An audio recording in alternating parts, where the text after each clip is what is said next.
Hi everyone. We're going to be learning the last two Mishnayot in the fourth Perek of Pirkei Avot. As you've gathered by now, Pirkei Avot is essentially not about just technical laws of how to live life, but rather how a person should view themselves from a philosophical and psychological perspective. These two Mishnayot bear this idea out quite clearly. Let's take a look at Mishnah Chaf Aleph, the 21st Mishnah. Rabbi Eliezer HaKapar Omer. Rabbi Eliezer HaKapar, one of the later Tanaim, says, Hakin'a v'hata'ava v'hakavod motziyin et ha'adam min ha'olam. Jealousy, desires, the pursuit of desires, the instinctual satisfactions, v'hakavod, honor, running after honor, takes a person out from this world, literally removes a person from this world. Of course, we understand that when it says to remove a person from this world, it doesn't necessarily mean in a physical sense, although we know today it's true that if a person has a lot of psychological, emotional stress, it could have an impact on them physically. The emphasis of the Mishnah over here is that a person's quality of life, the way they live their life, in a physical sense, and a psychological sense, and even more in a spiritual sense, is deeply impacted if they run after these three things that can overwhelm and really take a person over. We know that jealousy could be a very strong desire and really determine the way a person looks at other people and how they run their own life. Certainly one who runs after ta'ava, instinctual gratifications, always looking for more and never satisfied.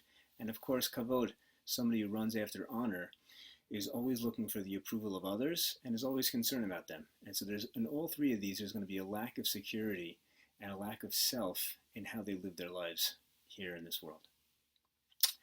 Mishnah Chavbet, the 22nd Mishnah, continues with a little bit of a morbid but realistic sense of what it means to a human being in this world. Hu haya omer, he would say, again, Rabbi Eliezer HaKapar would say, Hayilodim lamut, those who are born will die in the future. V'hametim lachayot, those who are dead, who have previously deceased, will in the future will come alive again. Tchiyat hametim, resurrection of the dead. V'hachayim lidon, and those who are alive, eventually they will be judged. And these are obligations. Leda, they have to know, which means they have to receive from others, learn from others. Lahodia, to teach others. Ulihivada, they have to know it for themselves, to understand it for themselves.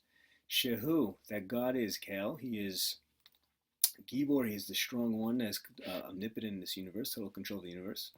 Hu hayotzer, he is the one that forms the universe, meaning everything is in his control to make or break, to form as he wishes.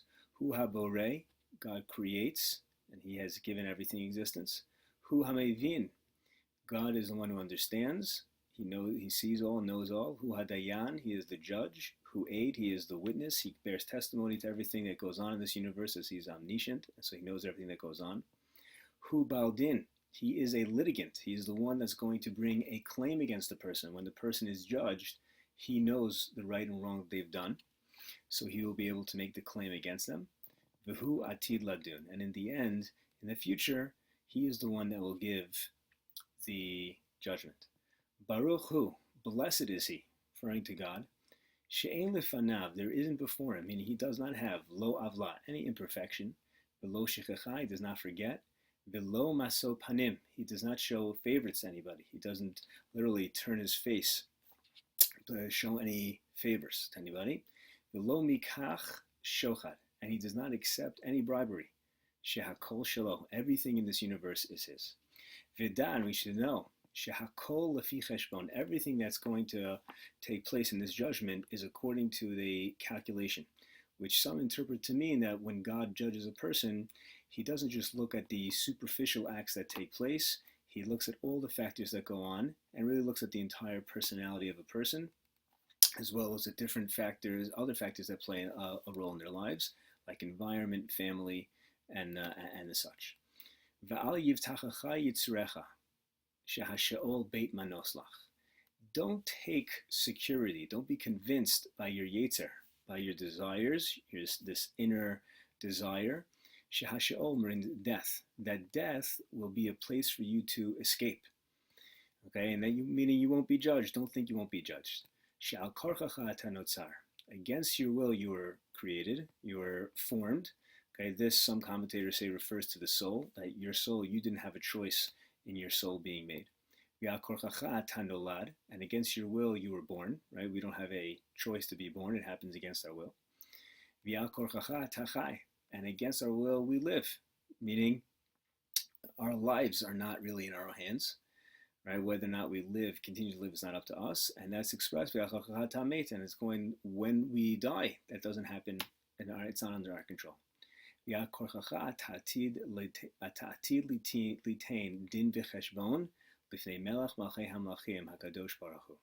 And against your will, so too against your will, you are in the future going to have give a judgment and be judged in front of the King of Kings, God. The essential theme of this Mishnah being that a person has to be realistic about themselves and their place in the universe and their ability to reflect on God and what the concept of God is and how they incorporate into their lives.